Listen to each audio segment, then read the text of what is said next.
Hello students, तो कैसे हैं आप सब। Welcome to 5 classes. मैं सत्यम प्रशांत कौशल आ गया हूं क्लास 12 फिजिक्स का एक नया चैप्टर लेके, जिसमें मैं पढ़ाऊंगा electric flux and Gauss theorem. बेटा आज के लेक्चर में हमें पढ़ना है व्हाट इज इलेक्ट्रिक फ्लक्स, क्या होता है। ठीक है, और उससे पहले मैं आपको ये बताना चाहूँगा, अगर आप सीबीएसई बोर्ड से हैं तो आपने अपनी 12th क्लास की बुक में देखा होगा इलेक्ट्रिक फील्ड एंड चार्जेस। उसी के अंदर ये टॉपिक है बेटा, उसमें अलग से चैप्टर नहीं बनाया गया। इलेक्ट्रिक फील्ड इंटेंसिटी वाला जो भी आपने पढ़ा था, इलेक्ट्रिक चार्जेस एंड फील्ड वाला, उसी के अंदर इलेक्ट्रिक फ्लक्स है, उसी के अंदर क्या है, गॉस थ्योरम है। मगर आप अगर आईसीएसई बोर्ड से हैं बेटा, तो उसकी बुक में आपने देखा होगा बेटा, क्या पहला चैप्टर आपका इलेक्ट्रिक फील्ड एंड चार्जेस था, ठीक है, और दूसरा वाला आपका क्या है, यही electric flux and Gauss theorem. बेटा तो जो भी समझना हो, नया चैप्टर है या जो भी समझना हो समझ लीजिए। ये लेक्चर इंपॉर्टेंट है जो बच्चे क्लास 12th में हैं या जेई और नीट की तैयारी कर रहे हैं। बेटा आज का लेक्चर इंपॉर्टेंट इसलिए है क्योंकि जो इसका नेक्स्ट लेक्चर होगा उस पर ये कॉन्सेप्ट बहुत ही बेस करेगा, तभी आपको नेक्स्ट लेक्चर भी समझ में आएगा गॉस थ्योरम वाला। तो आज के लेक्चर में हमें पढ़ना है इलेक्ट्रिक फ्लक्स क्या होता है, और उससे पहले हमें पढ़ना पड़ेगा एरिया वेक्टर क्या होता है। आइए समझते हैं व्हाट इज एरिया वेक्टर। बेटा तो इसकी डेफिनेशन लिखिए, बहुत सिंपल सी, जैसा कि आप देख पा रहे होंगे। बेटा एरिया वेक्टर क्या होता है, it is the vector whose magnitude is equal to area of surface बेटा, and the direction is perpendicular outward to the surface. अच्छा, मान लेते हैं कि यहाँ पे हमारे पास एक ये एक्स एक्सिस है बेटा, और ये हमारी एक वाई एक्सिस है बेटा, और ये हमारी एक जेड एक्सिस है, ठीक है। और यहाँ पे हमारे पास एक थिन शीट रखी है, क्या रखी है, थिन शीट कह लो या एक प्लेट रखी है बेटा, ऐसे, ठीक है। कोई रेक्टेंगुलर प्लेट रखी है एक्स और जेड प्लेन के अलोंग बेटा, कुछ ऐसे रखी है, ठीक है। अच्छा, ये क्या रखी है, कोई शीट रखी है। अच्छा बेटा, और इसकी लेंथ और ब्रेथ गिवन है बेटा, ये रेक्टेंगुलर शीट है। अच्छा, अब मैं पूछूं कि इस रेक्टेंगुलर शीट का एरिया वेक्टर कैसे निकालोगे बेटा, पहली बात। अच्छा, कोई दिक्कत नहीं है भाई, मैग्नीट्यूड तो निकाल सकते हो, लेंथ इनटू ब्रेथ, इसका एरिया तो आ जाएगा, मगर इसका डायरेक्शन क्या होगा ये बताइए बेटा। देखिए मैंने क्या बोला, एरिया वेक्टर क्या है, whose magnitude is equal to area of surface, जो भी इसका एरिया होगा सरफेस का वो क्या होगा, एल इंटू बी बेटा, ठीक है। और जो डायरेक्शन होगा वो क्या होगा, direction is perpendicular outward to surface. अच्छा, परपेंडिकुलर टू आउटर सरफेस, बेटा ये बना तो ऐसे है मगर ये कुछ ऐसे रखा है बेटा, जेड एक्सिस ऐसे है, देखिए बोलिए, एक्स एक्सिस ऐसे, जेड ऐसे, समझ रहे हैं, क्लियर हो रही बात। और ये कुछ प्लेन में ऐसे रखा है, समझ गया। तो इसका जो एरिया वेक्टर होगा बेटा, एक परपेंडिकुलर ऊपर की तरफ हो सकता है एरिया वेक्टर, अच्छा, और एक इसका डाउनवर्ड भी तो हो सकता है, क्लियर। भाई क्या बोला, direction is perpendicular outward to the surface, भाई सरफेस ऐसे, इसके अप भी हो सकता है और इसके डाउन भी हो सकता है बेटा, क्लियर। अच्छा, अब कैसे निकालेंगे बेटा ये बताइए, एरिया वेक्टर कहूँ या कोई भी वेक्टर बोलूँ, आप बताइए।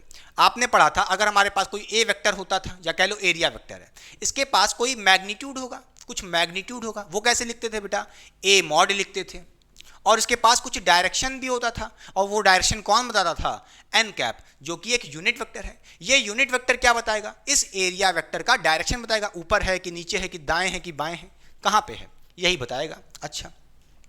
अच्छा बेटा, अब मैं पूछूं, अगर मैं ऊपर वाले एरिया वेक्टर की बात करूं तो आप यहां से कहोगे कैसे निकालोगे, बोलिए हमें क्या रखना है, मैग्नीट्यूड, मैग्नीट्यूड कितना होगा बेटा, एल इंटू बी, यानी कि एल बी, ठीक है, बोलिए एल बी, ये हो गया बेटा इसका मैग्नीट्यूड, एरिया हो गया सरफेस एरिया इस शीट का, ठीक है।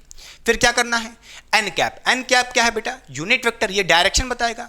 अब बताओ ये एरिया वेक्टर ऊपर वाला, ये किस डायरेक्शन में है, वाई डायरेक्शन में है, तो वाई डायरेक्शन के लिए यूनिट वेक्टर क्या था, जे कैप, क्लियर। अच्छा, तो इसके लिए जे कैप लिख लीजिए, लिख दिया बेटा। तो ये हो गया अपना एरिया वेक्टर, क्या, एल बी जे कैप। अच्छा, इसी तरह डाउनवर्ड एरिया वेक्टर भी तो मिल रहा है, इसके लिए हम क्या कहेंगे, इसके लिए भी हम यही कहेंगे बेटा, ए कैप, बोलिए क्या कहेंगे, ए वेक्टर कितना होगा, मैग्नीट्यूड इसका एल इंटू बी, यानी कि एल बी, ठीक है। ये हो गया इसका मैग्नीट्यूड, और इसका direction unit vector N cap क्या होगा। इस बार देखिए ये ऊपर पॉजिटिव वाई एक्सिस था और ये नीचे नेगेटिव वाई एक्सिस होगा बेटा, नेगेटिव वाई एक्सिस के लिए क्या लिखते थे, माइनस जे कैप, क्लियर। ये सब आपको पता होगा पहले से ही बेटा, वेक्टर पढ़े हो तो क्लास 11th में, क्लियर। चलिए, अच्छा समझ गए, ठीक है। ये रेक्टेंगुलर था, इसी तरह क्या पता स्क्वायर होता तो साइड गिवन होती, ए इंटू ए कर देते तो ए स्क्वायर हो जाता, समझ रहे हो। यहाँ पे ए का मैग्नीट्यूड क्या होता, ए स्क्वायर होता अगर ये यहाँ पे स्क्वायर शीट होती तो। समझ रहे हो कि नहीं समझ रहे हो? समझ गए। अच्छा क्लियर हो गया, यानी कि इसके पास कुछ मैग्नीट्यूड है और इसका डायरेक्शन है, सीधी सी बात है। अच्छा एक और एग्जांपल से देखिए, आइए समझते हैं। जैसे मैं कहूँ बेटा ये हमारी कोई वाई एक्सिस है और ये हमारी एक्स एक्सिस है बेटा, और ये हमारी एक जेड एक्सिस है। क्या है? जेड एक्सिस है। और इस बार यहाँ पे एक कोई क्या रखा है? सर्कुलर डिस्क रखी है। क्या रखी है बेटा? एक सर्कुलर डिस्क रखी है। अब मैं पूछूं इसका एरिया वेक्टर क्या होगा? आपने बताया कुछ मैग्नीट्यूड होगा और डायरेक्शन होगा उसके पास। डायरेक्शन क्या होगा बेटा एरिया वेक्टर का? खुद सोचिए। ये कुछ देखिए, ये ऐसे है, ये आपका बोलिए ये आपका एक्स एक्सिस है, सॉरी ये देखिए ये आपका वाई एक्सिस, इसको देखिए वाई एक्सिस, और ये आपका जेड एक्सिस। ये कुछ इस तरह रखी है। कैसे रखी है? इस तरह रखी है। क्लियर? अच्छा इसका मतलब क्या है? परपेंडिकुलर आउटवर्ड होगा एक इस तरफ और एक इसी तरह इस तरफ होगा, परपेंडिकुलर आउटवर्ड एरिया वेक्टर बेटा। ठीक है, समझ गया। अच्छा बेटा अब बताइए डिस्क का एरिया क्या होगा? अरे पाई आर स्क्वायर। अरे सर्कुलर डिस्क है भैया, उसका एरिया कैसे निकालते? पाई आर स्क्वायर। ये इसका मैग्नीट्यूड होगा। तो यहां से आप कह सकते हो क्या इस डायरेक्शन वाले एरिया वेक्टर क्या होगा? वो आप कहोगे एरिया वेक्टर इस डायरेक्शन वाला क्या होगा बेटा? इसका मैग्नीट्यूड देखिए, एरिया वेक्टर कैसे निकालते हैं? मैग्नीट्यूड और उसका डायरेक्शन बेटा, एन कैप। अच्छा मैग्नीट्यूड कितना होगा बेटा? पाई आर स्क्वायर बेटा, और ये हो गया इसका मैग्नीट्यूड बेटा। और इस डायरेक्शन में है पॉजिटिव एक्स एक्सिस में तो क्या कहोगे? आई कैप। खत्म बात, यूनिट वेक्टर। ठीक है। अच्छा बेटा अब एक इस तरफ देखिए बेटा, कुछ नहीं करना, आप यहां से कहोगे क्या एरिया वेक्टर इस डायरेक्शन वाला क्या हो जाएगा? ये कहोगे मैग्नीट्यूड पाई आर स्क्वायर बेटा। ठीक, और इंटू कर दोगे क्या यूनिट वेक्टर इस डायरेक्शन वाला क्या? माइनस आई कैप। नेगेटिव एक्स एक्सिस में है ना, बोलिए नेगेटिव एक्स एक्सिस में है ये, तो क्या कहोगे? माइनस आई कैप। समझ गए? अरे भाई आर क्या है? आर यहाँ पे इसकी इस डिस्क की रेडियस दी होगी आपको। ठीक है, समझ गए? तो समझ गए ये कॉन्सेप्ट बेटा। अच्छा ये कौन सा केस था? जब आपके पास कैसा केस हो? ओपन वाला है। देखिए जितने भी फिगर थे ये ओपन फिगर थे। कैसे थे? ओपन फिगर थे। अगर मैं बात करूं, देखिए बेटा ये कौन सा केस था? ओपन फिगर वाले के लिए। क्या? ओपन फिगर की बात हो रही थी। चलिए ठीक है, अब मैं बात करूं अगर अपने पास क्लोज्ड फिगर है, जैसे कि क्यूब हो जाए, क्यूबॉइड हो जाए, उसके लिए कैसे निकालेंगे एरिया वेक्टर? आइए देखते हैं बेटा। चलिए मिटा दें।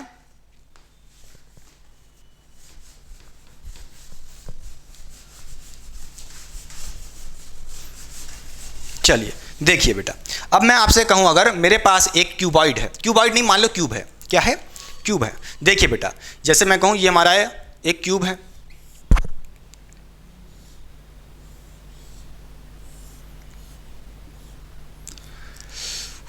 चलिए अब देखिए जैसा कि आपको दिख रहा होगा ये हमारा एक क्लोज्ड फिगर है। अब ये हमारा ओपन फिगर नहीं है। क्या है? एक क्लोज्ड फिगर है। क्या है? एक क्लोज्ड फिगर है। चारों तरफ से देखिए बेटा बंद है। अच्छा अब आपको दिख रहा होगा इसका एरिया वेक्टर कैसे निकालेंगे?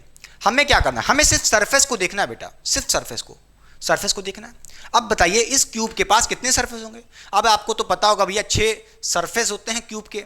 एक तो आपको ये दिख रहा होगा इस डायरेक्शन में ये सरफेस, इस तरफ एक एरिया वेक्टर होगा और एक इस तरफ एक एरिया वेक्टर होगा। इसी तरह ये सरफेस देखिए बेटा, ये एक एरिया वेक्टर होगा। इसी तरह एक डाउनवर्ड ये एक एरिया वेक्टर होगा। क्लियर? अच्छा 4 तो दिख गए। मैंने कहा था 6 सरफेस होते हैं तो 6 एरिया वेक्टर होने चाहिए थे। अरे भैया एक जो पीछे वाला दिख रहा है, जो एक पीछे वाला, अरे अब कैसे दिखाएं? एक एरिया वेक्टर देखिए ये वाली साइड जो अंदर की तरफ है वो पीछे की तरफ होगी, मगर मैं आप दिखा नहीं सकता बेटा यहाँ पे। चलिए दिखा देता हूँ छोटा सा, समझ गया? पीछे की तरफ अंदर। क्लियर कि नहीं क्लियर? कैसा होगा? किस डायरेक्शन में? बोलिए किस डायरेक्शन में? आउटवर्ड। क्या होगा? माइनस के कैप। क्लियर कि नहीं क्लियर? अच्छा इसी तरह देखिए ये सामने वाला सरफेस, ये सामने वाला सरफेस, इससे एक एरिया वेक्टर बाहर आ रहा होगा। अब मैं दिखा नहीं पाऊंगा ना यहाँ पे ऐसे। क्लियर? सामने की तरफ। तो टोटल 6 एरिया वेक्टर हो गए। समझ गया?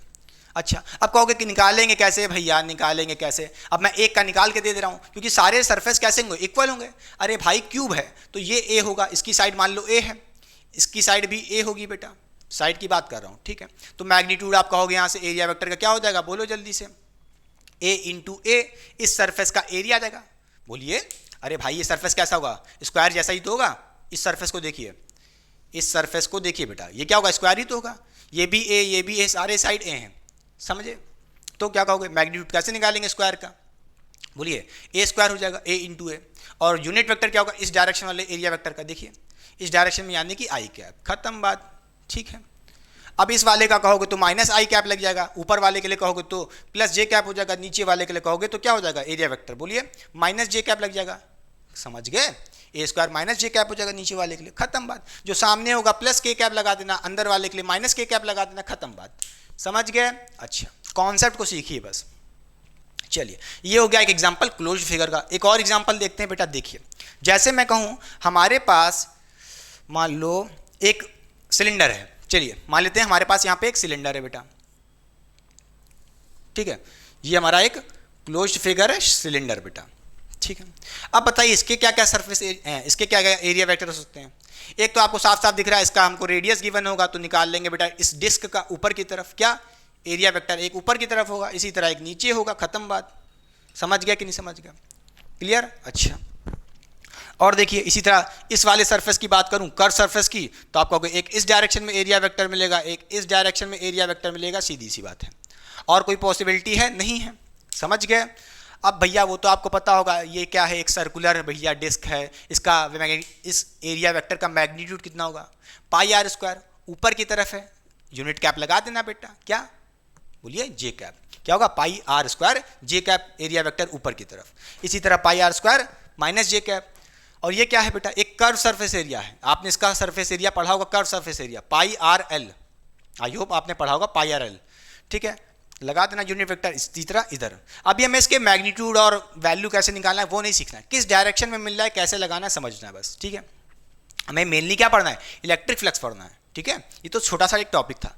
आइए बात करते हैं, अगर हमारे पास कोई अनडिफाइंड फिगर है, ये तो भैया रेगुलर फिगर देख लो, एक साफ साफ क्लियर दिख रहा है कि भाई ये क्यूब है, ये क्या है एक सिलेंडर है, क्या पता कुछ ऐसा फिगर में मिल जाए ऐड़ा बैड़ा, ऐड़ा बैड़ा मतलब समझ रहे हो।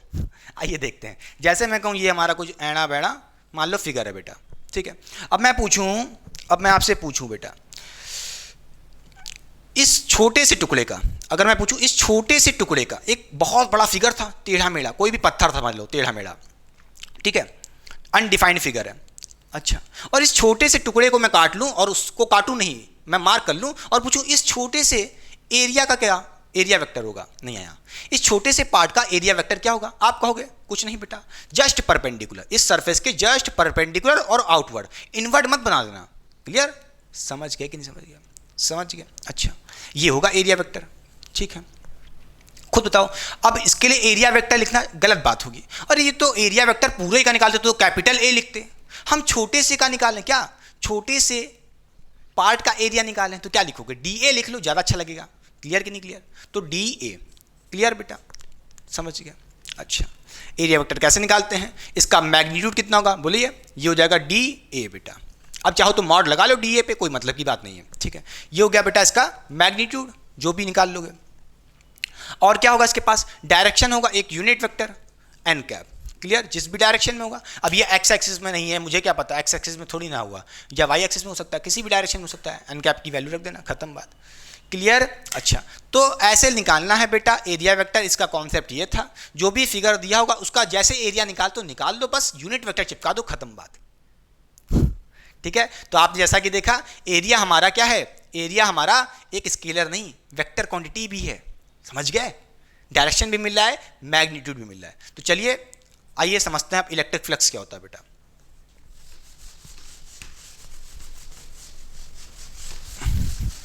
तो चलिए बच्चों पढ़ते हैं इलेक्ट्रिक फ्लक्स क्या होता है, आइए ध्यान से देखते हैं बेटा। यहां पे हमारे पास बेटा दो डेफिनेशन है इलेक्ट्रिक फ्लक्स की, आइए समझते हैं कि पहली डेफिनेशन क्या कह रही है, देखते हैं। Number of electric field line passing perpendicular to the plane surface kept in a uniform field बेटा। देखिए पहली डेफिनेशन क्या कह रही है, पहली डेफिनेशन ये कह रही है कि मान लो हमारे पास यूनिफॉर्मली इलेक्ट्रिक फील्ड लाइंस इस डायरेक्शन में फ्लो कर रही है बेटा, और उसके बीच में आपने कोई प्लेन सरफेस रख दिया, ठीक है, ये हमारी इलेक्ट्रिक फील्ड लाइंस। कुछ इलेक्ट्रिक फील्ड लाइंस इस प्लेन सरफेस से अगर परपेंडिकुलरली पास कर गई, कंडीशन क्या है पास करने के लिए, इलेक्ट्रिक फील्ड लाइंस को परपेंडिकुलरली पास करना इस प्लेन सरफेस से बेटा। जितनी लाइंस परपेंडिकुलरली पास कर गई इस प्लेन सरफेस से, वही हमारा क्या होगा, इलेक्ट्रिक फ्लक्स होगा बेटा, समझ गए, अच्छा।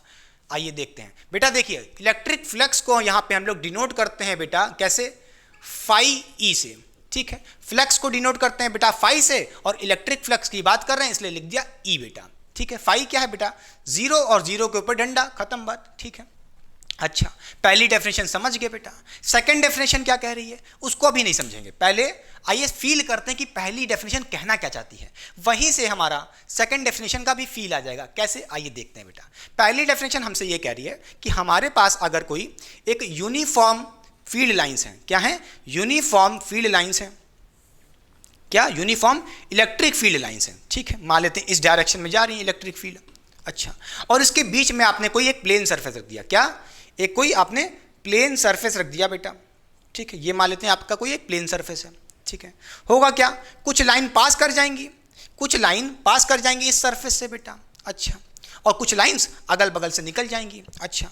और जैसा कि आप देख पा रहे होंगे ये इलेक्ट्रिक फील्ड लाइंस और ये इलेक्ट्रिक फील्ड लाइंस पास कर गई हैं, कैसे, परपेंडिकुलर। देखिए बेटा कैसे पास कर रही हैं, परपेंडिकुलर। कंडीशन क्या है पास करने के लिए, पास करने के लिए कंडीशन क्या है, इलेक्ट्रिक फील्ड लाइंस को परपेंडिकुलरली पास करना पड़ेगा इस प्लेन सरफेस से, तभी वो लाइंस इलेक्ट्रिक फ्लक्स में हेल्प करेंगी, समझ गए।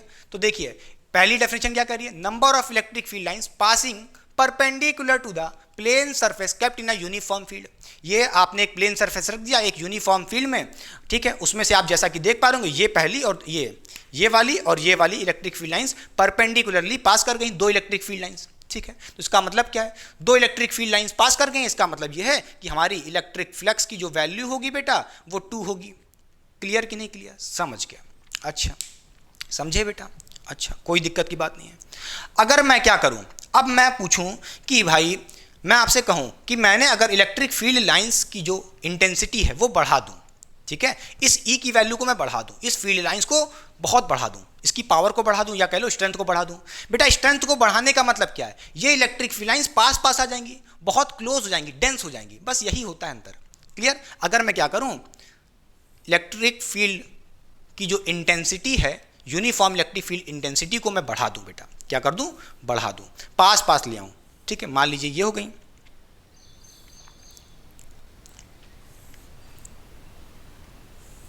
ठीक है, जैसा कि आप देख पा रहे होंगे अब ये इलेक्ट्रिक फील्ड लाइंस बहुत पास पास आ गई बेटा।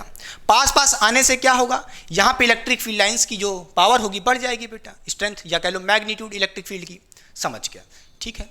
अच्छा, और हमारे पास जो भी प्लेन एरिया था, जो भी हमारा यहाँ पे प्लेन सरफेस था, जो भी हमारा यहाँ पे बेटा एक प्लेन सरफेस था, और उसको यहाँ पे रख दें बेटा, क्या रख दें, यहाँ पे रख देते हैं, ठीक है, यहाँ मैंने रख दिया, ठीक है।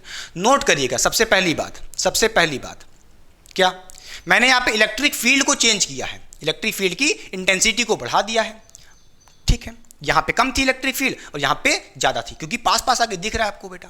मगर जो यहाँ पे प्लेन सरफेस का एरिया था, मान लो यहाँ पे ए था तो वहाँ पे भी ए है बेटा, एरिया को चेंज नहीं किया मैंने, ठीक है। तो होगा क्या, भले आपको दिख रहा होगा छोटा है भैया, ऐसा ना कहना, ठीक है, छोटा बना दिए, समझ लो सेम है, ठीक है, क्लियर। यहाँ पे जो एरिया था और यहाँ पे जो एरिया था वो सेम है बेटा, क्लियर, ए। अच्छा, अब जैसा कि आपको दिख रहा होगा कि जैसे जैसे आपने इलेक्ट्रिक फील्ड की इंटेंसिटी को बढ़ा दिया तो पास पास आ गई, पास पास आने से क्या होगा, अब इस प्लेन सरफेस से आपको दिख रहा है 3 इलेक्ट्रिक फील्ड लाइंस पास कर रही हैं परपेंडिकुलर, देखिए एक ये परपेंडिकुलर पास कर रही है, एक ये, 3 देखिए, एक ये एक ये एक ये, अब इस बार 3 इलेक्ट्रिक फील्ड लाइंस पास कर रही हैं। अच्छा, तो यहाँ से आप कहोगे इलेक्ट्रिक फील्ड क्या हो जाएगा, इलेक्ट्रिक फ्लक्स क्या हो जाएगा, 3 हो जाएगा, क्योंकि 3 इलेक्ट्रिक फील्ड लाइंस पास कर गई हैं परपेंडिकुलरली, समझ गए। अच्छा बेटा, इसका मतलब क्या है, इसका मतलब क्या है, इसका मतलब यह है कि अगर आपने इलेक्ट्रिक फील्ड की मैग्नीट्यूड को बढ़ा दिया, इलेक्ट्रिक फील्ड के मैग्नीट्यूड को बढ़ा दिया तो क्या होगा, फ्लक्स की वैल्यू भी बढ़ गई। क्यों, देखिए यहाँ पे इलेक्ट्रिक फील्ड की वैल्यू कम थी, ठीक है, तो इलेक्ट्रिक फ्लक्स बेटा 2 मिला, और यहाँ पे बढ़ा दिया आपने इलेक्ट्रिक फील्ड लाइंस की इंटेंसिटी को, तो देखिए इलेक्ट्रिक फ्लक्स की वैल्यू भी ज़्यादा आई, 3 हो गई, बढ़ गई। अच्छा, इसका मतलब क्या है, जो इलेक्ट्रिक फ्लक्स है बेटा वो डायरेक्टली प्रोपोर्शनल है किसके, इलेक्ट्रिक फील्ड के बेटा, समझ गया बेटा, ठीक है, क्लियर। क्योंकि डायरेक्टली प्रोपोर्शनल, इलेक्ट्रिक फील्ड बढ़ा दिए तो देखिए इलेक्ट्रिक फ्लक्स भी बढ़ गया, 2 से 3 हो गया बेटा। अच्छा, समझ गए, मगर मैंने यहाँ पे एरिया चेंज नहीं किया था, भले आपको छोटा दिख रहा होगा बेटा, माफ करना, ठीक है, लगभग एक ही है। अच्छा, अब मैं क्या करूँ, अगर मैं इस इलेक्ट्रिक फील्ड लाइन जितनी है बेटा इधर वाली, इसको चेंज ना करूँ, सेम कितनी है, 1 2 3 4 5 6 7, 7 है, 7 बना देते हैं, 1 2 3 4 5 6 और एक ये 7 बेटा, ठीक है। Same number of electric field lines हैं, ठीक है, क्लियर। अब मैंने यहाँ पे क्या किया है, इसमें और इसमें इलेक्ट्रिक फील्ड की जो वैल्यू है, मैग्नीट्यूड है, सेम है। अब मैं क्या करूँगा, एरिया बढ़ा के देखता हूँ। अगर मैं इस प्लेन सरफेस का एरिया बढ़ा दूँ, क्या कर दूँ, इस प्लेन सरफेस का पूरा एरिया बढ़ा दूँ, मान लो ये कर दिया, बड़ा सा एरिया ले लिया, ठीक है। अब बताइए, अब देखिए बेटा यहां पे कितनी इलेक्ट्रिक फील्ड लाइंस पास कर रही है परपेंडिकुलर, देखिए, ठीक है।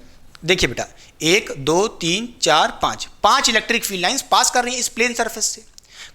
बोलिए, तो आप कहोगे इलेक्ट्रिक फ्लक्स कितना हो जाएगा बेटा, 5 हो जाएगा। अब देखिए बेटा, अब तो यहाँ पे E भी सेम था, इलेक्ट्रिक फील्ड की वैल्यू भी सेम थी, बट आपने एरिया बढ़ा दिया। देखिए छोटा सा एरिया, बड़ा सा एरिया, बड़ा कर दोगे एरिया तो ज़्यादा इलेक्ट्रिक फील्ड लाइंस पास कर रही हैं। इसका मतलब क्या है, इसका मतलब क्या है कि अगर एरिया बढ़ा दिए तो इलेक्ट्रिक फील्ड, इलेक्ट्रिक फ्लक्स बढ़ जाएगा बेटा, इंक्रीज कर जाएगा। इसका मतलब क्या है, इसका मतलब ये भी है कि जो इलेक्ट्रिक फ्लक्स है बेटा वो एरिया के भी डायरेक्टली प्रोपोर्शनल है। एरिया यानी कि एरिया वेक्टर की बात होगी यहाँ पे, ठीक है। अच्छा, जो भी इस प्लेन सरफेस का एरिया वेक्टर होगा, ठीक है। क्लियर हुई बात कि नहीं हुई बात? अच्छा, अब यहाँ से आप कह सकते हो क्या बेटा, अगर मैं इन दोनों इक्वेशन को ऐड कर लूँ तो आप यहाँ से कहोगे इलेक्ट्रिक फ्लक्स क्या हो जाएगी, इज इक्वल टू, बोलिए E vector dot A vector. क्या हो जाएगा, ई डॉट ए वेक्टर, बोलिए E vector dot A vector. अच्छा, ये क्या है, यही तो हमारा सेकंड डेफिनेशन को ले जाएगा, यही हमारा इस सेकंड डेफिनेशन को, जो कि सेकंड डेफिनेशन है, उसका फील देगा। आइए कैसे देखते हैं बेटा, मिटा दें इसको, पहले समझ गए। ये तो समझाने के लिए बनाया था कि ये इलेक्ट्रिक फ्लक्स निकालते कैसे हैं, ई डॉट ए वेक्टर। कैसे निकालते हैं, ई डॉट ए वेक्टर। मिटा दें। अच्छा बेटा, चलिए मिटा दें। देखिए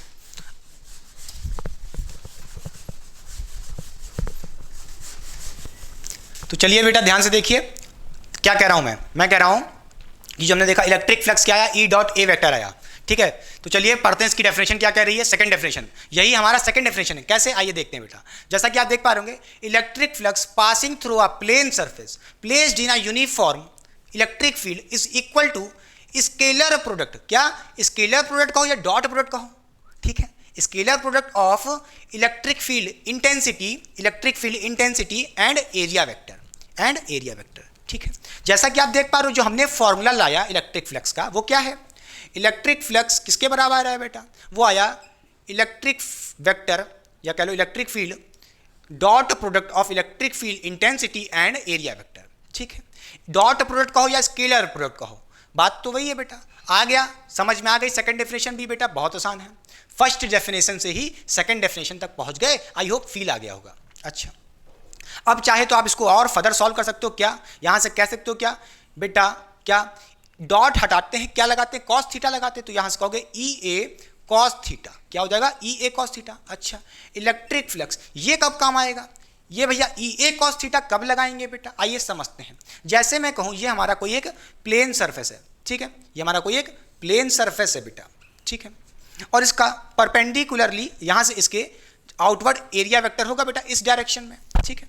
और मैं कहूं इस प्लेन सरफेस से इलेक्ट्रिक फील्ड लाइंस कुछ किसी एंगल से जा रही हैं। क्या जा रही हैं, किसी एंगल से जा रही हैं बेटा, ठीक है, इस एंगल से जा रही है। ये आपकी इलेक्ट्रिक फील्ड लाइंस है। इस बार इस प्लेन सरफेस के परपेंडिकुलरली इलेक्ट्रिक फील्ड लाइंस नहीं पास कर रही हैं, किसी एंगल से पास कर रही हैं। क्लियर, मान लेते हैं theta angle from the area vector. समझ गए बेटा? अच्छा, कोई दिक्कत की बात नहीं है। अब मैं पूछूं, क्या इस इलेक्ट्रिक फील्ड के वजह से, क्या इस इलेक्ट्रिक फील्ड के वजह से कोई इलेक्ट्रिक फ्लक्स आएगा? नहीं आएगा, क्योंकि मैंने क्या कहा था, पहली डेफिनेशन पढ़ी है, electric field line passing perpendicular to the, क्या, electric field line passing perpendicularly to the plane surface. क्या ये इलेक्ट्रिक फील्ड लाइन पास कर रही है परपेंडिकुलर, इसके परपेंडिकुलर पास कर रही है? नहीं कर रही है, किसी एंगल से पास कर रही है। तो हमें क्या करना पड़ेगा, हमें इस इलेक्ट्रिक फील्ड लाइन का कंपोनेंट निकालना पड़ेगा। एक परपेंडिकुलर, देखिए इस डायरेक्शन में होगा, बोलिए इस डायरेक्शन में क्या होगा, एक होगा ई कॉस थीटा। क्या होगा, ई कॉस थीटा बेटा। अगर आप इसको तोड़ लोगे, रिजॉल्व कर लोगे तो क्या हो जाएगा, ई कॉस थीटा बेटा इस डायरेक्शन में। इसी तरह एक इसका और कंपोनेंट होगा डाउनवर्ड, वो क्या होगा, वो होगा ई साइन थीटा। क्या होगा, ई साइन थीटा। अब आप बताइए ई कॉस थीटा या ई साइन थीटा, किसके वजह से इलेक्ट्रिक फ्लक्स आएगा बेटा? ई कॉस थीटा की वजह से, क्योंकि आपको पता है यही वो इलेक्ट्रिक फील्ड है जो परपेंडिकुलरली इस प्लेन सरफेस से पास कर रही है। ये तो परपेंडिकुलर कहाँ है, इसके वजह से इलेक्ट्रिक फ्लक्स नहीं आएगा बेटा। क्यों? क्योंकि आपको पहले ही बता दिया हूं, हमें सिर्फ वही इलेक्ट्रिक फील्ड लाइन से मतलब है जो परपेंडिकुलरली पास कर रही है सरफेस से बेटा, और वो कौन है, ई कॉस थीटा है। इसके वजह से इलेक्ट्रिक फ्लक्स नहीं आएगा। ठीक है, सीधी सी बात है भाई, कोई दिक्कत की बात नहीं है। चलिए, क्लियर हो गई बात? अच्छा, समझ गए। या तो आप ये फॉर्मूला लगा दीजिए डायरेक्ट कि इलेक्ट्रिक फ्लक्स निकालना हो, इलेक्ट्रिक फील्ड इंटेंसिटी दी होगी, एरिया निकाल सकते हो उस प्लेन सरफेस का, और कॉस थीटा, थीटा क्या रखोगे बेटा, जो भी यहाँ पे क्या है इलेक्ट्रिक फील्ड जिस डायरेक्शन में जा रही होगी, क्लियर, और एरिया वेक्टर जो भी इसके परपेंडिकुलरली, वहां से ये एंगल जो भी दिया होगा थीटा रख देना, इलेक्ट्रिक फ्लक्स आ जाएगा बड़े आराम से। ठीक है, कोई दिक्कत नहीं। अच्छा, आइए फील कराते हैं एक और चीज। चलिए देखिए बेटा, मैं कहूं कि भाई ये बताओ, ये ई कॉस थीटा क्या है, ये इलेक्ट्रिक फील्ड है परपेंडिकुलर वाली, क्या है, इलेक्ट्रिक फील्ड है परपेंडिकुलर वाली। ठीक है, ई परपेंडिकुलर, इसको नाम दे दिया, कोई दिक्कत नहीं। अगर मैं क्या करूं, इस ई परपेंडिकुलर का डॉट प्रोडक्ट करूं, अगर मैं पूछूं कि कैसे निकालेंगे, देखिए बेटा इस फॉर्मूले को देखिए, ये formula E A cos theta कहां से आया, सोच रहे होंगे, चलो कॉस थीटा डॉट हटाते हैं, कॉस थीटा लगाते हैं, कैसे आया मुझे नहीं पता।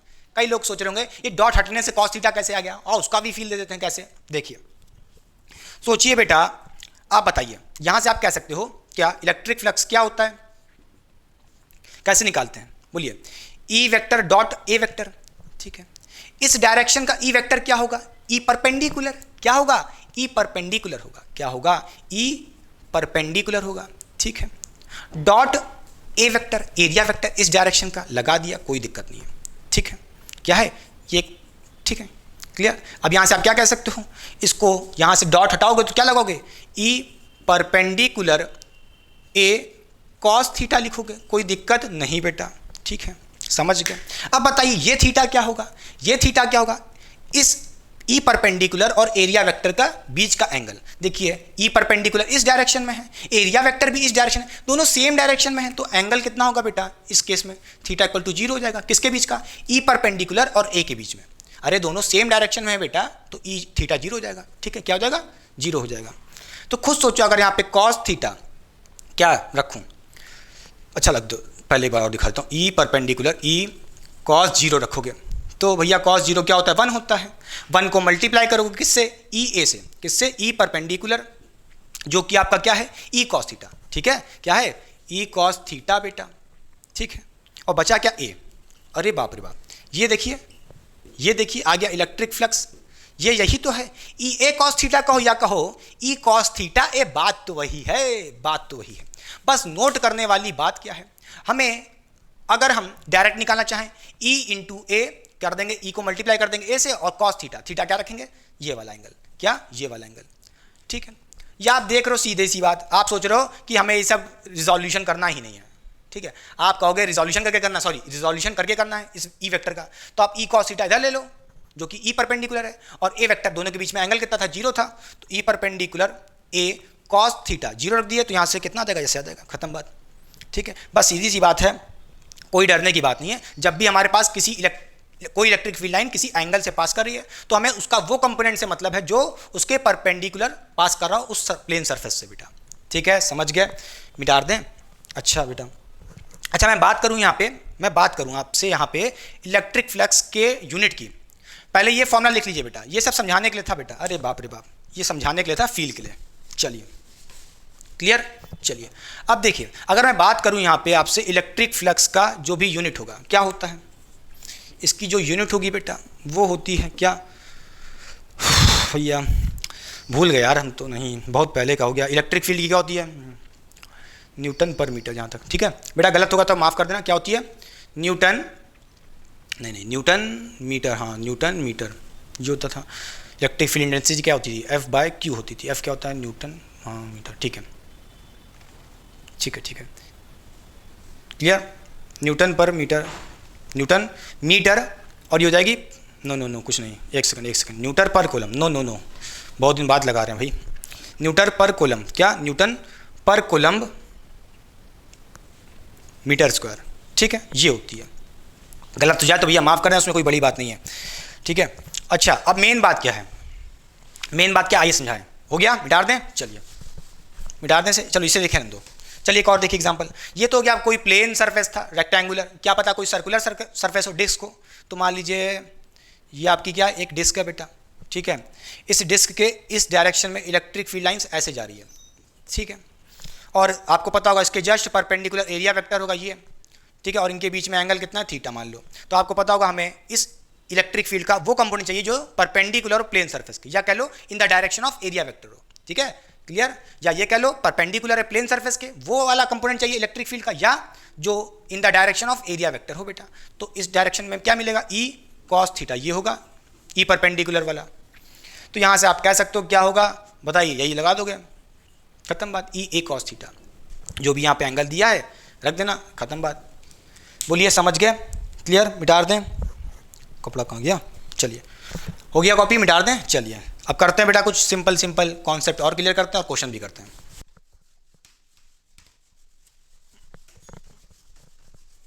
तो चलिए बच्चों करते हैं कुछ question based on the electric flux. तो आइए देखते हैं क्वेश्चन नंबर 1 बेटा, फिर क्वेश्चन नंबर 2, फिर क्वेश्चन नंबर 3। जैसा कि आपको दिख रहा होगा बेटा, यहाँ पे इलेक्ट्रिक फील्ड लाइंस यूनिफॉर्मली जा रही हैं, और यहाँ पे एक स्क्वायर है, और वो स्क्वायर कैसे है बेटा, ऐसे रखा है। कैसे रखा है, इलेक्ट्रिक फील्ड लाइंस ऐसे जा रही है और ऐसे रखा है। उसका साइड कितना है बेटा स्क्वायर का, बोलिए साइड ऑफ स्क्वायर गिवन है बेटा ए। इसी तरह यहाँ पे एक स्क्वायर प्लेट गिवन है, वो कैसे रखी है बेटा, ऐसे रखी है, ठीक है। यहाँ पे ये स्क्वायर प्लेट ऐसे रखी है बेटा, ऐसे, क्लियर। और यहाँ पे ऐसे रखी चपटा प्लेन में, ठीक है। और यहाँ पे थर्ड वाले क्वेश्चन में एक डिस्क रखा है ऐसे बेटा, कैसे रखा है, ऐसे, और इलेक्ट्रिक फील्ड लाइंस ऐसे जा रही हैं। तो अब बताइए तीनों के अंदर इलेक्ट्रिक फ्लक्स कैसे निकालेंगे, आइए बात करते हैं। हमें क्या निकालना है सारे केस में, क्या, फाइंड इलेक्ट्रिक फ्लक्स, हमें निकालना है इलेक्ट्रिक फ्लक्स। कैसे निकालते हैं बेटा इलेक्ट्रिक फ्लक्स, चलिए पहला क्वेश्चन देखते हैं। पहला क्वेश्चन देखिए बेटा, इलेक्ट्रिक फ्लक्स निकालने का जो तरीका होता था वो आपने पढ़ा था, क्या, बोलिए E vector dot A vector बेटा, ठीक है, कोई दिक्कत नहीं। अच्छा, डॉट हटाते थे, कॉस थीटा लगाते थे, बोलिए ई ए कॉस थीटा, यहां से डॉट हटाते थे, कॉस थीटा लगाते थे। और ये थीटा क्या होता था, angle between electric field and area vector बेटा। अब देखिए ये जो आपको दिख रहा है बेटा, ये कैसा है, स्क्वायर प्लेट है बेटा, ये कुछ ऐसा रखा है, मैंने ऐसे दिखाया है। अब व्हाइट बोर्ड पे दिखाना तो बड़ा मुश्किल है, कुछ ये ऐसे रखा है बेटा, ठीक है, ऐसे रखा है। और इलेक्ट्रिक फील्ड ऐसे जा रही है बेटा, बोलिए हाँ या ना। इलेक्ट्रिक फील्ड आगे के डायरेक्शन में है, और एरिया वेक्टर इसका किधर होगा बेटा, ऐसे ही होगा, बोलिए एरिया वेक्टर, क्योंकि ये इलेक्ट्रिक, बोलिए ये आपका जो स्क्वायर प्लेट है वो ऐसे रखा है बेटा, तो एरिया वेक्टर परपेंडिकुलर होगा आउटवर्ड, ठीक है। अब देखिए ध्यान से, जो इलेक्ट्रिक फील्ड है इस डायरेक्शन में है और एरिया वेक्टर भी इस डायरेक्शन में, तो आप कहोगे इलेक्ट्रिक फील्ड भी इस डायरेक्शन में है, एरिया वेक्टर भी इस डायरेक्शन में, दोनों सेम डायरेक्शन में है। तो थीटा कितना होगा बेटा, 0 होगा पहले वाले क्वेश्चन के लिए। अच्छा, तो यहां से आप कह सकते हो क्या, थीटा क्या रख दो, 0 रख दो, बड़े आराम से बेटा। बोलिए ई ए बेटा, स्क्वायर का एरिया क्या होता है बेटा, बोलिए स्क्वायर ऑफ एरिया का स्क्वायर क्या होता है, ठीक, कितना होता है, ए स्क्वायर। अब यहां से कहोगे कॉस 0, देखिए यहां पे थीटा कितना रखना है बेटा, कॉस 0, कॉस 0 कितना हो जाएगा, ये होता है बेटा 1, तो आप कहोगे यहां से ई ए स्क्वायर। समझ गए बेटा, समझ गए। अच्छा, अब देखिए सेकंड वाला क्वेश्चन, ये क्या कह रहा है, यहां पे इलेक्ट्रिक फील्ड लाइंस ऐसे जा रही हैं, ऐसे इस डायरेक्शन में, और ये स्क्वायर प्लेट कैसे है बेटा, ऐसे रखी है, इसी प्लेन में रखी है बेटा, ऐसे, और इलेक्ट्रिक फील्ड लाइंस ऐसे जा रही हैं। तो अब आपको पता होगा जो ये स्क्वायर प्लेट है इसमें से एरिया वेक्टर कैसे निकाला होगा, परपेंडिकुलर आउटवर्ड, आगे की तरफ देखिए, ऐसे इस डायरेक्शन में आपके सामने आता हुआ। तो आपको कैसे दिखाएं, अब हम चाहें तो ऐसे दिखा देते हैं, कैसे, ऐसे दिखा देते हैं। ये नीचे नहीं है बेटा, इसका मतलब है ये आपकी तरफ आ रहा है, ठीक है, जेड एक्सिस में, कैसे, जेड एक्सिस में बेटा, ठीक है। और आप देख पा रहे हो ये इलेक्ट्रिक फील्ड है बेटा, और इसके बीच में एंगल कितना है, 90 डिग्री, ठीक है। ये होगा क्या बेटा, मान लो ये आपका समझिए स्क्वायर प्लेट है, क्या है, स्क्वायर प्लेट, इसमें से एरिया वेक्टर बाहर निकल रहा है, कैसा, बाहर की तरफ, या ये कह लो आपकी स्क्वायर प्लेट रखी है उसमें से ऐसे, तो कितना एंगल बन रहा है, 90 डिग्री का। समझ गए, अच्छा बेटा। चलिए अब यहां से आप क्या कह सकते हो, आपको फॉर्मूला पता है क्या होता है इलेक्ट्रिक फ्लक्स निकालने के लिए, क्या, बोलिए ई ए कॉस थीटा होता है, ठीक है। थीटा क्या होगा, खुद सोचिए बेटा, 90 डिग्री है, तो यहां से कहोगे ई ए, ई तो पता है आपको, ठीक है, और ए कैसे निकाल लोगे? ये भी क्या है बेटा? एक स्क्वायर है। बोलिए एरिया ऑफ स्क्वायर क्या होता है बेटा? ए स्क्वायर होता है। साइड गिवन है, ए है। अच्छा, कॉस थीटा, थीटा कितना रखना है बेटा? यहाँ पे 90 डिग्री, समझ गए? अच्छा, कॉस 90 कितना होता है बेटा? बोलिए जल्दी से। 0 होता है। कॉस 90 0 होता है तो पूरा इलेक्ट्रिक फ्लक्स क्या आ जाएगा? 0 आ जाएगा। कितना आ जाएगा? 0। तो नोट करिएगा, जब भी आपके पास एरिया वेक्टर, देखिए ये आपका एरिया वेक्टर था बेटा ऐसे, और ये इलेक्ट्रिक फील्ड के बीच में कितना एंगल बन रहा है? 90 डिग्री। अगर इलेक्ट्रिक फील्ड और एरिया वेक्टर कैसे हैं? परपेंडिकुलर है, या कह लो 90 डिग्री पे है, थीटा 90 है, तो इलेक्ट्रिक फ्लक्स कितना आना है? 0 आना है। सीधी सी बात है, मैंने आपसे पहले भी कहा था। क्लियर बात? अच्छा, अब देखिए इस वाले केस में यहाँ पे एक क्या रखा है? एक सर्कुलर डिस्क रखी है बेटा ऐसे। कैसे रखी है? ऐसे, इस प्लेन में, ठीक है। और इलेक्ट्रिक फील्ड लाइंस ऐसे जा रही हैं, तो होगा क्या? आपको पता होगा इस डिस्क से एरिया वेक्टर इस डायरेक्शन में निकलेगा, परपेंडिकुलर अपवर्ड, और इलेक्ट्रिक फील्ड इस डायरेक्शन में, देखिए बेटा 90 डिग्री का एंगल यहाँ भी होगा। क्लियर? यहाँ भी 90 डिग्री का एंगल होगा। तो यहाँ से कोई पूछे आपसे कि इलेक्ट्रिक फ्लक्स क्या होगा, तो आप फिर से कहोगे क्या? ई A cos theta, E A cos theta बेटा। फिर यहाँ कहोगे ई ए, एरिया ऑफ डिस्क क्या होता है बेटा? इस डिस्क का रेडियस गिवन है आर कैपिटल, तो एरिया कैसे निकालेंगे? पाई आर स्क्वायर बेटा। बोलिए, अरे सर्कुलर डिस्क है उसका एरिया कैसे निकालेंगे? पाई आर स्क्वायर बेटा। कॉस थीटा, थीटा कितना रखोगे बेटा? 90 डिग्री, यहाँ पे भी है। क्लियर? कॉस 90, और कॉस 90 कितना होता है बेटा? ये वैल्यू 0 है, 0 को मल्टीप्लाई कर दोगे, इलेक्ट्रिक फ्लक्स 0 आ जाएगा। सीधी सी बात है।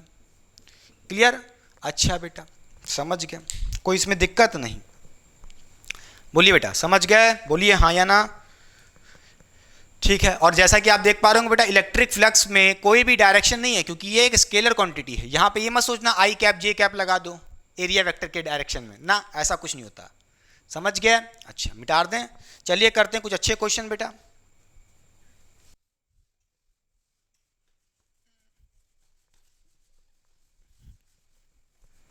तो चलिए बच्चों सॉल्व करते हैं कुछ और क्वेश्चन। ध्यान से देखिए, क्वेश्चन नंबर 4 बेटा, और ये क्वेश्चन नंबर 5 बेटा।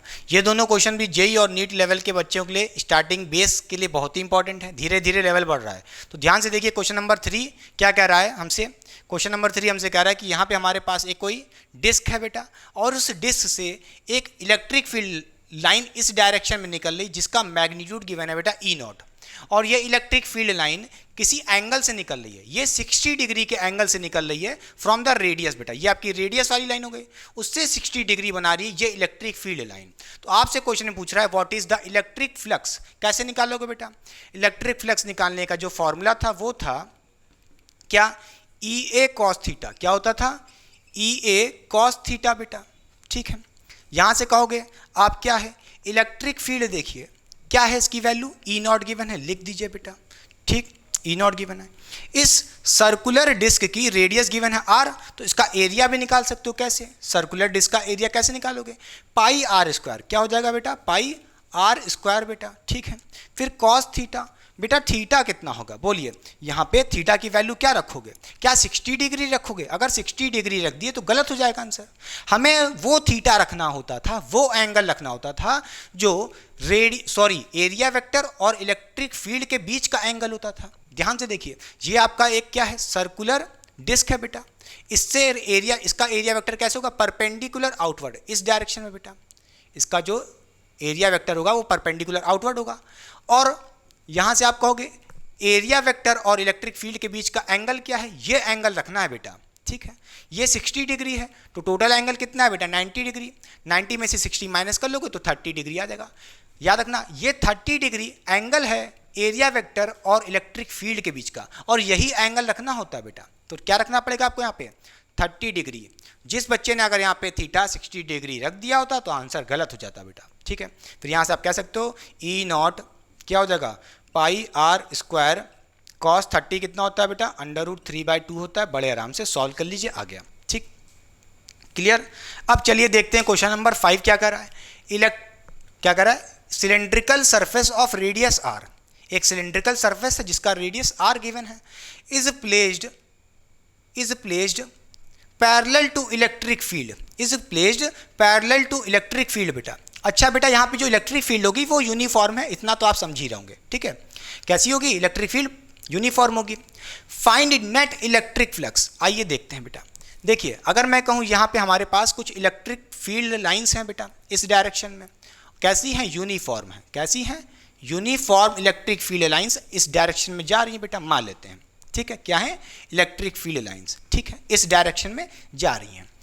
क्वेश्चन में कह रहा है कि एक सिलिंड्रिकल सरफेस जिसका रेडियस आर है वो इसके बीच में कहीं रखा है बेटा, is placed parallel to the electric field. देखिए इलेक्ट्रिक फील्ड इस डायरेक्शन में जा रही है तो उसी के जस्ट पैरेलल रखा है, तो आप अपना सिलेंडर ऐसे रख दीजिए बेटा बड़े आराम से, क्लियर। तो मान लेते हैं ये हमारा सिलेंडर है बेटा, क्या है, सिलेंडर, क्या है, सिलेंडर कह लो या सिलिंड्रिकल सरफेस है, सीधी सी बात है। अच्छा अब यहाँ पे देखिए बेटा आपको क्या निकाला है, इस सिलेंडर से जो भी नेट इलेक्ट्रिक फ्लक्स होगा वो बताना है बेटा। अच्छा इस सिलेंडर से ये बताइए कितने एरिया वेक्टर निकलेंगे, आइए पहले उनकी बात करते हैं। देखिए एक एरिया वेक्टर, देखिए ये एक सरफेस दिख रहा है आपको बेटा, एक सरफेस तो ये दिख रहा है बेटा, मान लेते हैं आपका फर्स्ट सरफेस है, इससे एक एरिया वेक्टर इस डायरेक्शन में निकलेगा ए, ठीक है। इसी तरह क्या होगा, जो एक ये दिख रहा है सर्कुलर डिस्क जैसा, ठीक है, इससे भी एक एरिया वेक्टर निकलेगा ए, मान लेते हैं, ठीक है, और इसको नाम दे देते हैं बेटा सेकंड सरफेस, क्या देते हैं, सेकंड सरफेस।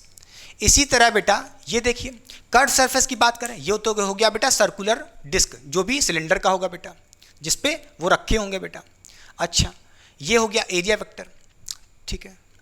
इसी तरह इस सिलेंडर का एक कर्व्ड सरफेस भी तो होगा बेटा, कर्व्ड सरफेस भी तो होगा, उसके वजह से क्या एरिया वेक्टर होगा, देखिए एक तो ये हो जाएगा, मान लीजिए ये आपका है, इससे परपेंडिकुलर इस डायरेक्शन में निकला एरिया वेक्टर, ठीक है।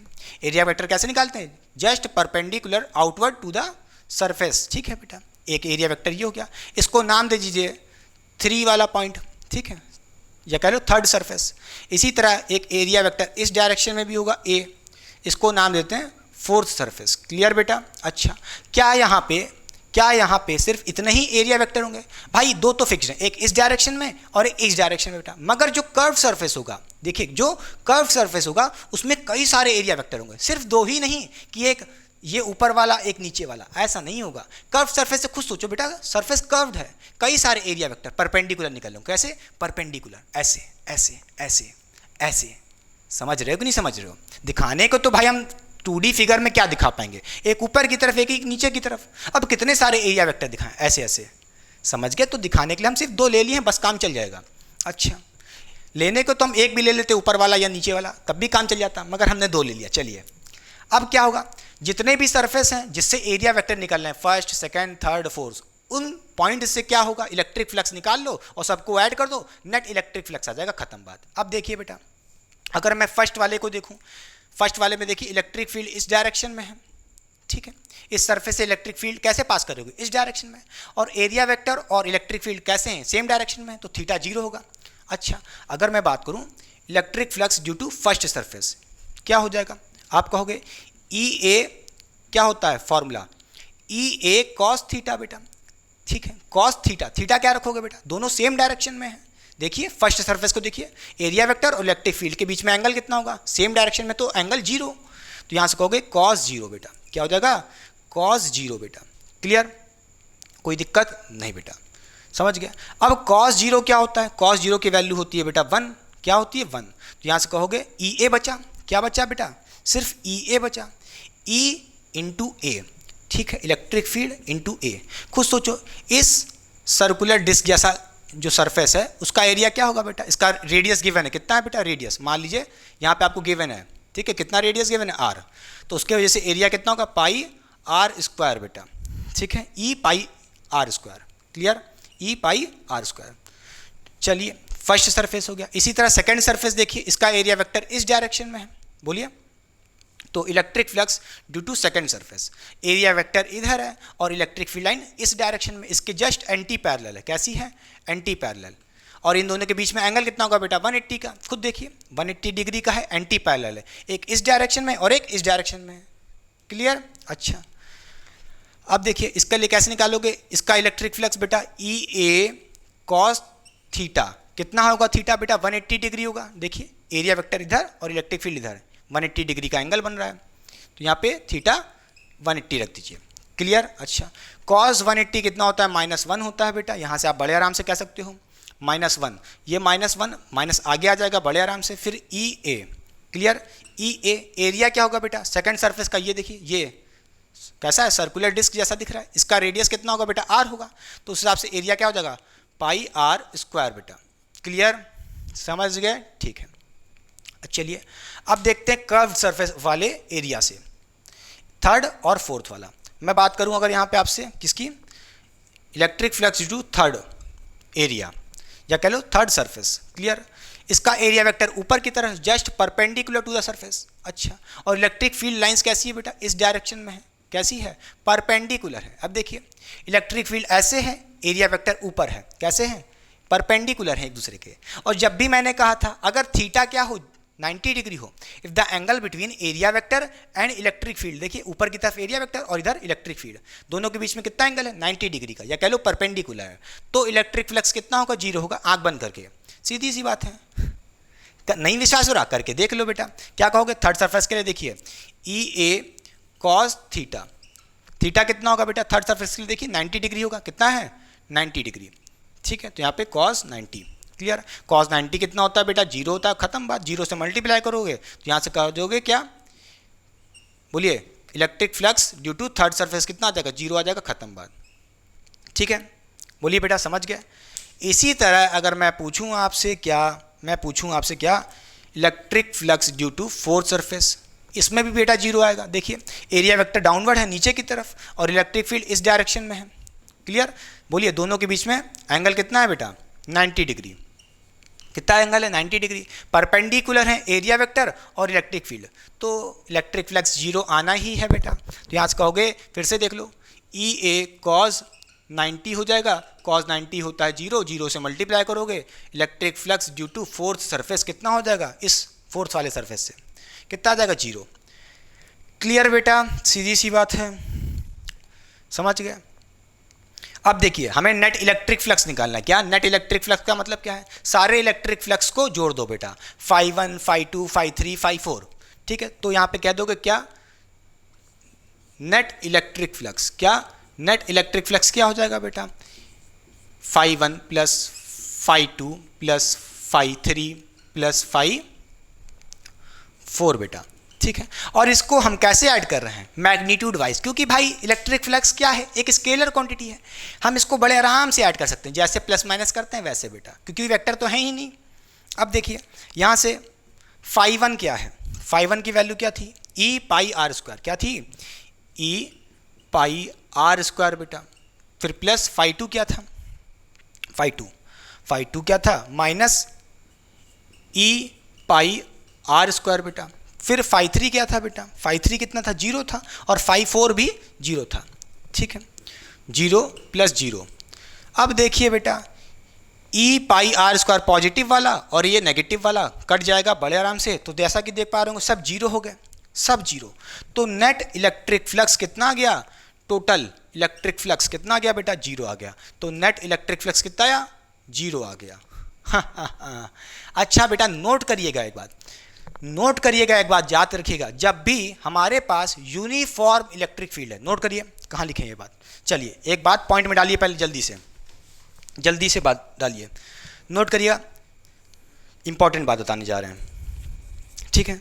अगर हमारे पास यूनिफॉर्म क्या है, यूनिफॉर्म इलेक्ट्रिक फील्ड है, क्या है, यूनिफॉर्म इलेक्ट्रिक फील्ड है, और उस यूनिफॉर्म इलेक्ट्रिक फील्ड में अगर कोई क्लोज्ड फिगर है या कह लो क्लोज्ड सरफेस है, क्या क्लोज्ड सरफेस है, क्लोज्ड सरफेस है, ठीक है, क्लोज्ड सरफेस है, या कह लो 3D सरफेस है, कोई भी 3D सरफेस है, जैसा कि आपको दिख रहा है बेटा, क्या है, एक सिलेंडर एक 3D सरफेस है, एक क्लोज्ड सरफेस है, ठीक है। और उस क्लोज्ड सरफेस की वजह से याद रखिएगा, क्या उस क्लोज्ड सरफेस या कह लो 3D सरफेस की वजह से, बोलिए नेट इलेक्ट्रिक फ्लक्स, क्या नेट इलेक्ट्रिक फ्लक्स 0 आएगा। याद रखिएगा मैं इंडिविजुअल इलेक्ट्रिक फ्लक्स की बात नहीं कर रहा हूं, अलग अलग सरफेस की, जैसे φ1 φ2 φ3, ये नहीं बात किया मैंने, नेट बात की है, उस पूरे सरफेस के जो भी नेट इलेक्ट्रिक फ्लक्स होगा वो 0 होगा बेटा। कब, जब यूनिफॉर्म इलेक्ट्रिक फील्ड में कोई एक क्लोज्ड सरफेस रखा हो, ठीक है, समझ गया, यूनिफॉर्म मस्ट है बेटा, समझ गया। मिटा दें, चलिए,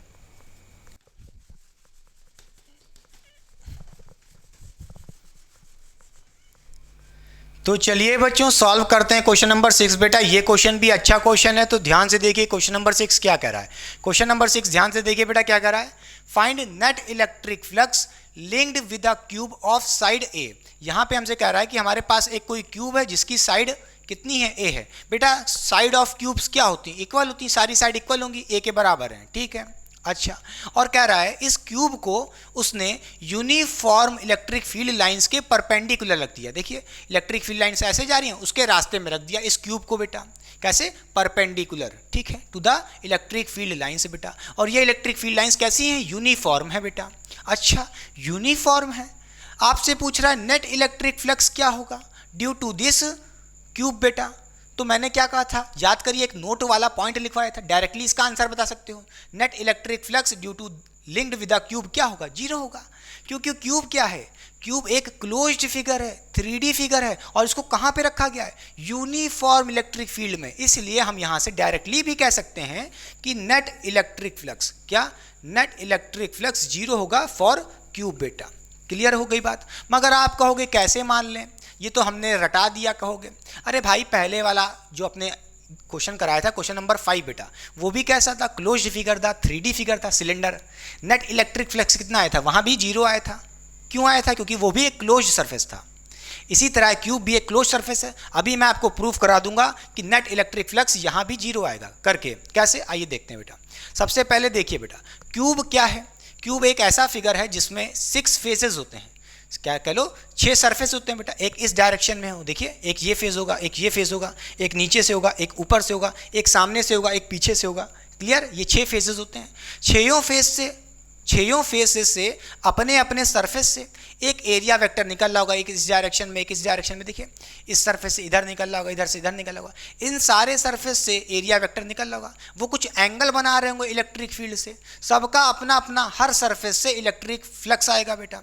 उस इलेक्ट्रिक फ्लक्स को सारे सरफेसेस के ऐड कर लेंगे तो नेट इलेक्ट्रिक फ्लक्स आ जाएगा। तो सबसे पहले क्या दिखाना पड़ेगा, हमें एरिया वेक्टर दिखाना पड़ेगा। देखिए अगर मैं कहूँ ये वाला सरफेस, देखिए अगर मैं कह दूँ ये हमारा जो सरफेस है, ये इसको बोल दूं ये मेरा फर्स्ट सरफेस है, इसका एरिया वेक्टर कैसे होगा बेटा, इस डायरेक्शन में होगा, परपेंडिकुलर, बोलिए, टू द सरफेस आउटवर्ड बेटा। कैसे होगा, देखिए ये क्यूब है, इसकी ये साइड होगी बेटा, देखिए एक साइड ये होगी, इस डायरेक्शन में इसका एरिया वेक्टर निकल रहा होगा आउटवर्ड, ठीक है।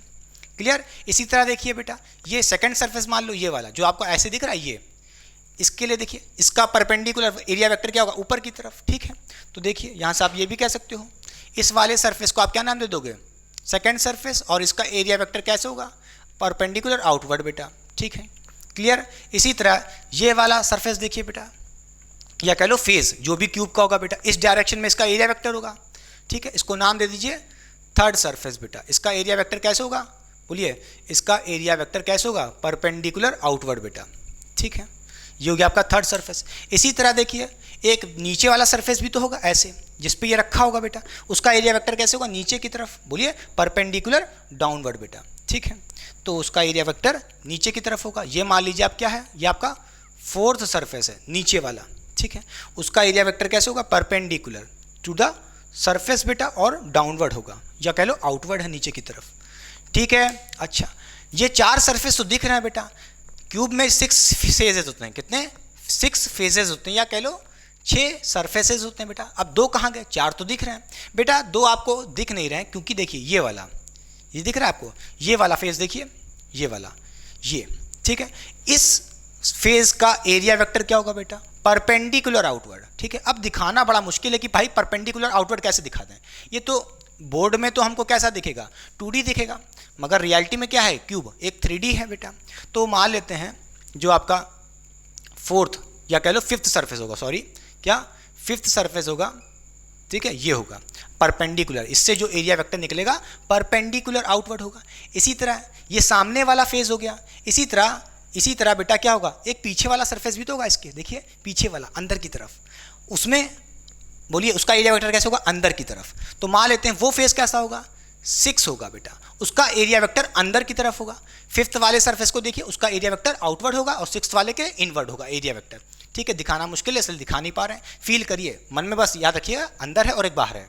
अच्छा, अब हमें सारे सरफेसेस से क्या निकालना है, इलेक्ट्रिक फ्लक्स निकालना है। एक एक करके निकाल लेते हैं। देखिए बेटा, यहाँ से कहूँगा electric flux due to first surface क्या हो जाएगा बेटा, बोलिए ई ए कॉस, बोलिए थीटा। क्लियर। फर्स्ट सरफेस कौन है बेटा, देखिए ये फर्स्ट सरफेस, इसका एरिया वेक्टर इस तरफ है और इलेक्ट्रिक फील्ड भी इस डायरेक्शन में। देखिए बेटा, बोलिए दोनों सेम डायरेक्शन में, तो थीटा कितना होगा, 0 होगा। यहाँ पे आप 0 रख दीजिए सीधे, ठीक है, थीटा की वैल्यू 0 है। बोलिए यहाँ कॉस 0 का मतलब क्या होता है, 1 होता है, सीधी सी बात है। क्लियर। ई इंटू ए, एरिया क्या होगा बेटा, बोलिए इस फेज का फर्स्ट वाले सरफेस का एरिया क्या होगा। भाई क्यूब है, क्यूब के जितने भी फेजेस होते हैं वो कैसे होते हैं, स्क्वायर होते हैं। देखो ये स्क्वायर ही तो है, बोलो।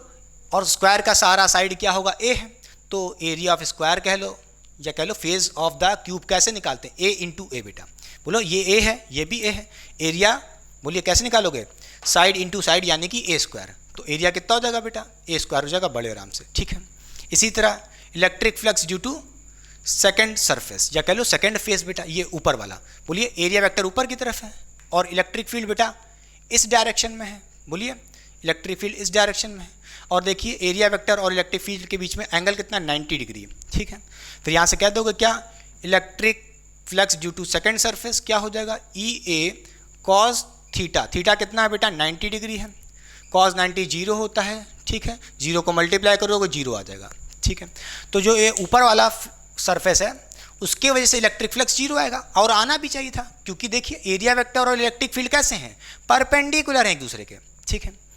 अब देखिए इसी तरह देखिए बेटा थर्ड वाला सरफेस, देखिए थर्ड वाला electric flux due to third surface बेटा क्या होगा, इसके लिए लगाएंगे ई ए, बोलिए कॉस थीटा बेटा, ठीक।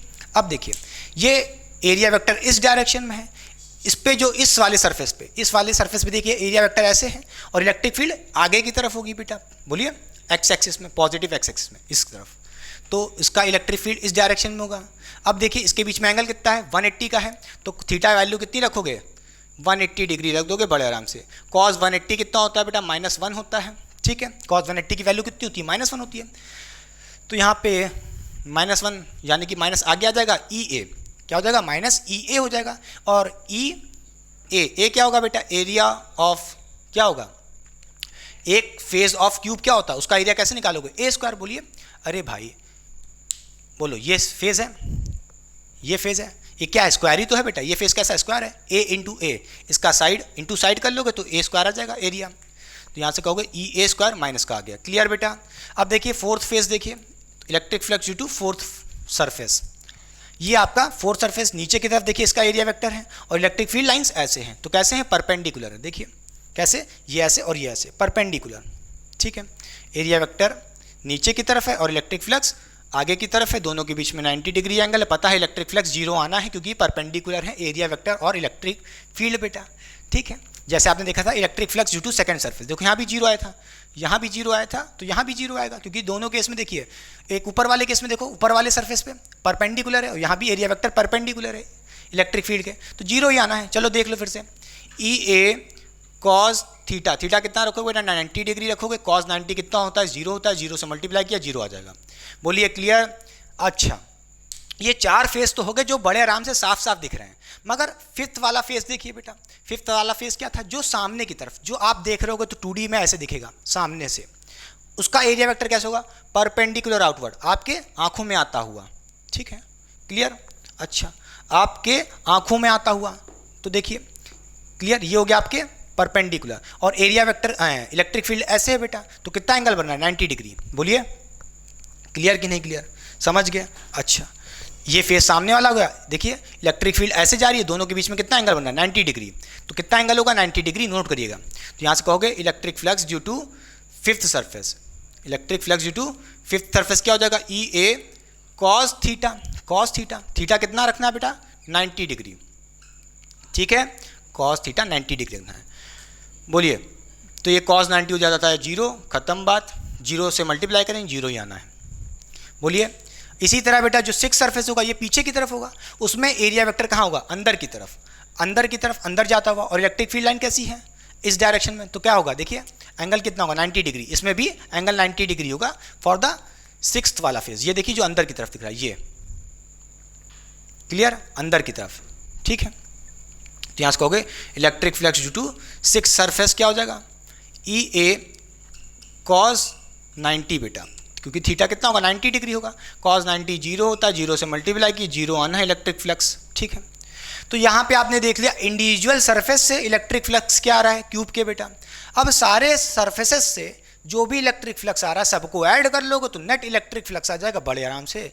और जैसा कि आप देख पा रहे हो कि अगर आप ऐड करोगे तो क्या हो जाएगा, बोलिए नेट, बोलिए नेट फ्लक्स, बोलिए ऑफ क्यूब क्या हो जाएगा, लिंक्ड विद क्यूब क्या हो जाएगा, बोलिए φ1 प्लस φ2 हो जाएगा प्लस φ3 हो जाएगा प्लस φ4 हो जाएगा प्लस φ6 हो जाएगा प्लस प्लस 5 हो जाएगा फिर प्लस φ6 हो जाएगा। ठीक है, अब देखिए कौन कौन जीरो है, φ2 जीरो है बेटा, इसकी वैल्यू जीरो है, और किसकी वैल्यू जीरो है, φ4 की वैल्यू जीरो आई, बोलिए φ4 की वैल्यू जीरो आई, और किसकी आई φ6 और φ5, इसकी वैल्यू भी जीरो है, φ6 की वैल्यू भी जीरो है, इसको रखने का कोई मतलब ही नहीं, जीरो रखो क्या मतलब है।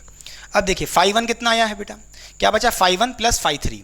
ठीक है, इन्हीं दोनों की वजह से क्या आ रहा है इलेक्ट्रिक फ्लक्स, एक ये।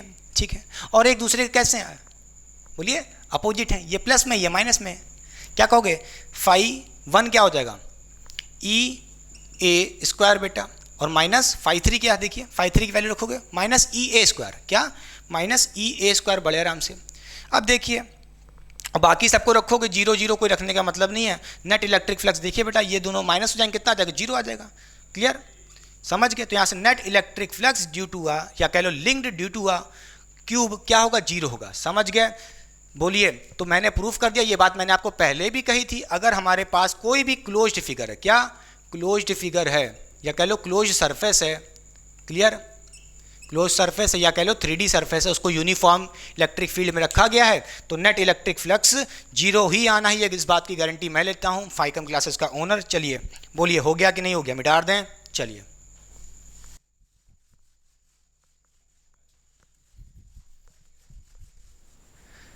तो चलिए बच्चों खत्म करते हैं इस लेक्चर को। आई होप आपने बहुत ही इंजॉय किया होगा इस इलेक्ट्रिक फ्लक्स वाले चैप्टर में, जिसमें मैंने आपको बहुत से बेसिक से पढ़ाया है, कुछ अच्छे लेवल के क्वेश्चन भी करवाए थे। इलेक्ट्रिक फ्लक्स आपके नेक्स्ट लेक्चर के लिए भी इंपॉर्टेंट है, जो मैं पढ़ाऊंगा गॉस थ्योरम। तो इसके जो नेक्स्ट वाला लेक्चर होगा बेटा वो गॉस थ्योरम पे बेस्ड होगा, जिसमें आपके पास कॉन्सेप्ट क्लियर होना चाहिए इलेक्ट्रिक फ्लक्स का, जो आज के लेक्चर में मैंने कवर करने की पूरी कोशिश की थी। आई होप आपने लेक्चर को एंजॉय किया होगा। तो चलिए पढ़ाई करते रहें, ऑल द वेरी बेस्ट।